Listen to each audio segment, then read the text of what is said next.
That joy is not the end result of a marriage, but it's the energy of the marriage. That joy is not the end of the parent-child hopes and dreams, but it is the energy that makes it right. Hi, everyone. This is Heartbeat, the podcast, featuring insight and teaching from the more than 50 years of work of Landon Saunders. On today's episode, we join Landon as he's working with a leadership team, and they're wrestling with the question, what is life for? Now, here's Landon. The thing that we want to cut quickly to tonight is this theme of life. How not, as Robert Haas, the poet laureate, said recently, it's how not to lose our lives while we are yet in them, or how to be conscious of our lives while we're yet in them. There is this business of breathing, and then there's the business of life. There's the business of biological life, which can give us some problems with disease and other kinds of illness. And then there's this other issue that goes to the meaning of one's existence. And at a time when everything is changing as rapidly as it's changing now, the question is increasingly raised. What is the weight and value of a human life? What does it take to give a life meaning? What can I do to ensure that on the last day of life I'll feel really great about my life?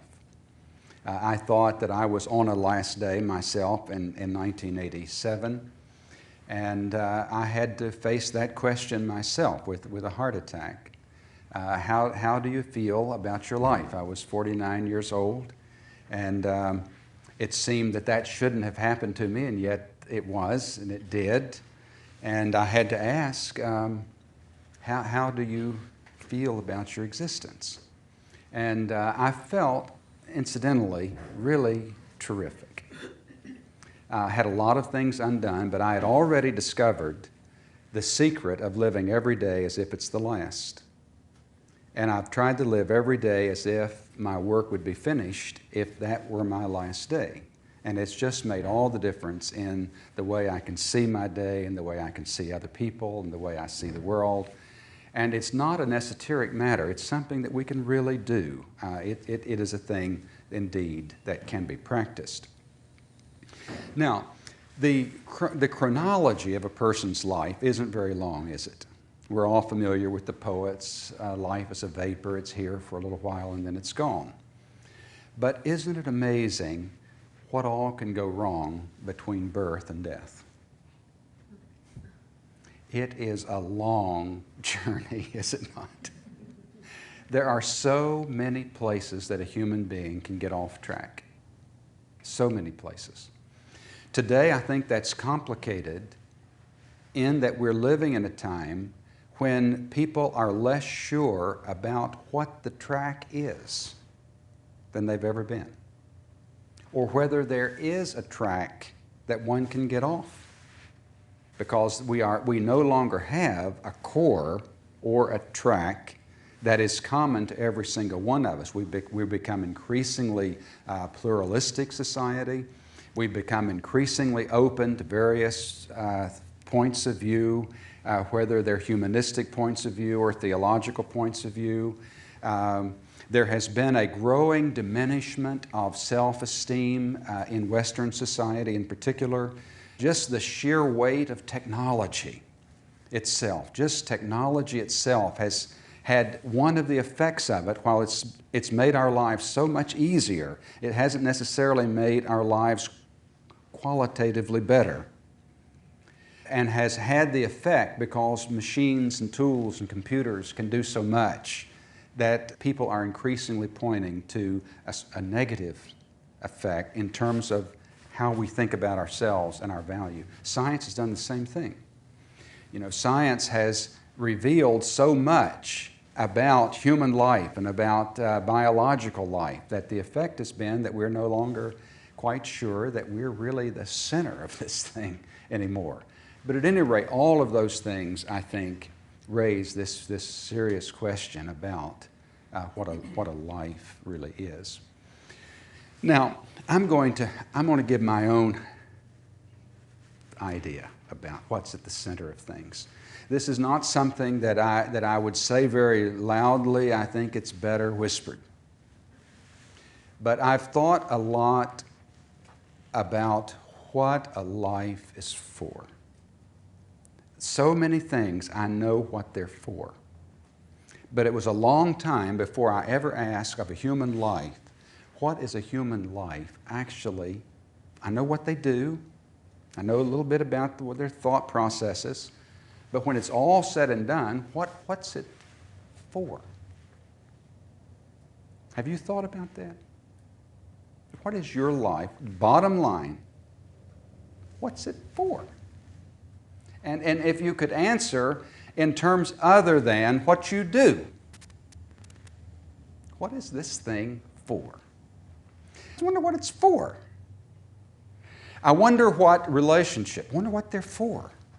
Now, I can tell you more about that one. And yet, when you ask about the whole thing, what is this entire business of relating to one another and to the world, what's it for? If you ask what your child is for, if you ask what your marriage is for, would you have something to put in that blank? What I would put there is joy. That's what I would put there. I'd put joy. Landon will be back in less than 30 seconds, but we want to take this time to remind you that resources for a life driven by joy can be found at our website, thisisheartbeat.com. Thisisheartbeat.com. All the resources are complimentary, and we're happy to make them available to you. And now, let's get back to Landon. I love the old story of the Egyptian judgment in which there's one great pair of scales, and on one side of the scales there's a human heart, and on the other side there's a feather. And if the feather doesn't outweigh the heart, the person is lost. Now, in a time when everything's up for grabs, when we can no longer make central assumptions from each other, and when I myself may not be so sure of what I think that the real meaning of life is, what can I do? Or out of what center could I live that would come the nearest of guaranteeing that my life would have meaning and significance and that I would feel right about it at the end? What better thing could you posit than joy? Just joyfulness. Now, I'm going to pass over a kind of rationale for that. There is a very strong rationale. There's a rationale of philosophy that could be put under the concept of joy. There is a rationale from the physical sciences that could be established for joy. If you looked at the religions of the East, it might be referred to in different ways, but what you will have as very, very central there is something that's very closely akin to joyfulness and to happiness. So that when we say that, it's not someone just kind of coming through. And one of the things that I want us to think through tonight is that what you don't need tonight is yet another theory. Human beings don't need yet another one. One of my biggest tasks is not to have just another spin on this thing. Never in my life have I tried so hard to get to the undeniable, to get to what is true in a way that cannot be denied. And so I don't want to spin a theory of personality, but to get to something that I hope is as basic as the skin on our bodies. and as our eyes. Get to something that is as basic as a human heart. And I think that joy is one of those things that is just simply that basic. And that's why we're positing it at the center of things. Now, there are two ways to go with this. I'm positing joy. What would be the opposite of joy? Sadness. What else? Fear. Grief. Pain. Now, we're all operating from some center, are we not? And if we're not, we want to be. We want some kind of organizing principle. Years ago, I picked up a Life magazine, and on one double-page spread, there was a big no, big letters, and on the other page was a big yes. And across the top, it said, if life had one question, what would the answer be? Yes or no? And Samuel Beckett said the answer is no. Life is awful. Grimace and bear it. On the other page, Isaac Singer said the answer is yes. Life is God's novel. Help him write it. You know? Now, those are two views, aren't they? And regardless of where one comes from in the course of meaning of life, you get down really fundamental, really basic, and this we're operating as a couple of real possibilities. Now, if I posit joy there, then I think I need to add this. Is joy an end? Or is it the process? Do I work to achieve this place in life in which I'm operating out of joy? Or is joy there like a water table? Is joy the water table of the human heart? Is joy there in the same way the water table is there? Now, if joy is there, if it is there, if I cannot add to it, if I cannot diminish, if it is not dependent on me, if it is not dependent on my behaviors, if it's not dependent on my mind, if it's not dependent on my ability to reason and to perform, if it's not there for any, but if it's just there, then it becomes certainly an option for the center out of which I can work. What we're going to posit tonight is that joy is not an end. You don't have to do anything to get there. Dostoevsky said, there is only one reason that a human being is not happy, and that is because they do not know that they are happy. They don't know that they're happy. And we would work with all of our hearts tonight, you with me and I with you, to get us conscious and aware and awake. And isn't it, after all, isn't sleep the enemy of life? Sleepfulness.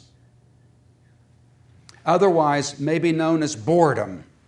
Sir Walter Raleigh said that human population's made up of two great hordes, the bores and the bored.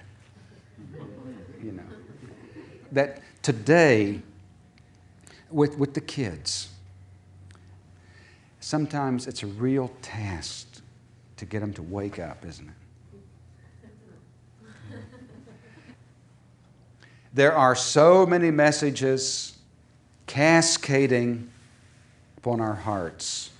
So many messages, so many words, so many ideas, so many books, that it's hard not to get immunized from the discussion, isn't it?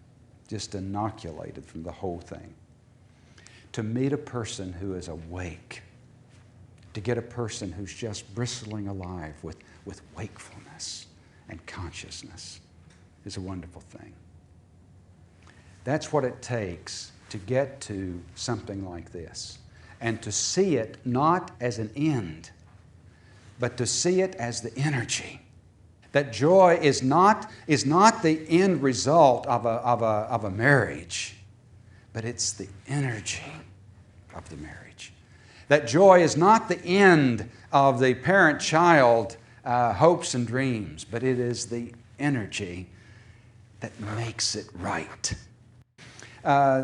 Those of you who are single but have a friend, would it be okay if the friend had a little bit more joy? If you're married, would it to the husbands, would you mind if your wife had a little more joy? Would anybody object to that?